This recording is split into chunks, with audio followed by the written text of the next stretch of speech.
threw the right uppercut. Now jumped in again, and there it was. See, so he did. It took him 4 or 5 no cut on either side from that head. Penetrate. There's 2. There's the one that landed and hurt Ramirez and put him down. But it was only because of the great effort. Exactamente, casi parecido al boxeo. Por un título mundial.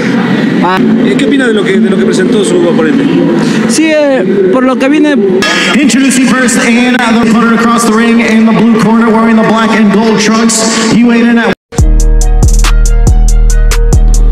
Balitang magsayo na naman tayo mga par. Meron ulit tayong aabangang laban sa darating na December 14 par kontra sa isang Ecuadoriang boxer na si Bryan Mercado.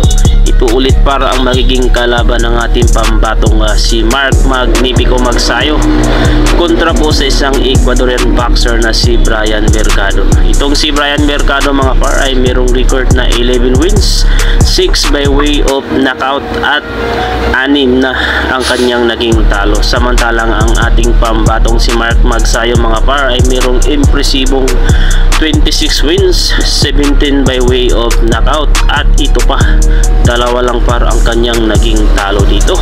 Kaya dahil dito par, lumalabas na naman at mababasa na naman natin sa kaliwat kanang mga pangbabash ng ating netizen par na talagang ang kalaban na naman daw ulit ng ating pambato sa Pinas ay magtataho na naman daw at isang magpuputi. Grabe na to par, talagang mambabas ang ating kababayan ay wagas.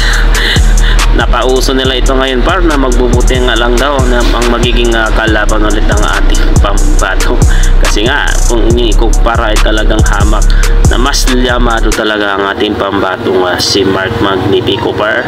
Kalain mo naman 11 wins. Ano daw ito, parang amateur lang ang itinatapat daw sa kanya, pero hindi basta-basta yan par, no? Kung mababasa niyo ang ibang nagkomento, hindi pwedeng madaliin or underestimate itong si Bryan Mercado par.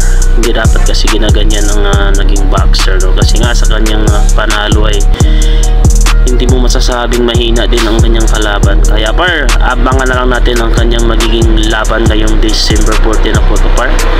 Ito na po ang kanilang official date at dito magaganap par sa Long Beach, California. At bago kayo mainip dyan par, balikan lang natin ang naging laban ni Magsayo kontra kay Ramirez via unanimous decision. Balikan natin kung gaano kabagsik ang ating Pinoy champion na si Mark Magsayo nang magpakawala ito ng matatalim na atake upang makuha ang unanimous decision win kontra kay Mexican Eduardo Ramirez sa kanilang World Boxing Association o ang WBA Super Featherweight bout na naganap sa MGM Grand sa Las Vegas, Nevada.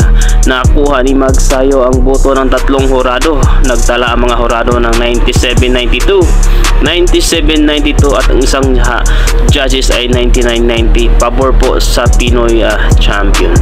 Ito ang ikalawang pagkakataon na sumalang si Magsayo sa Super Featherweight Division.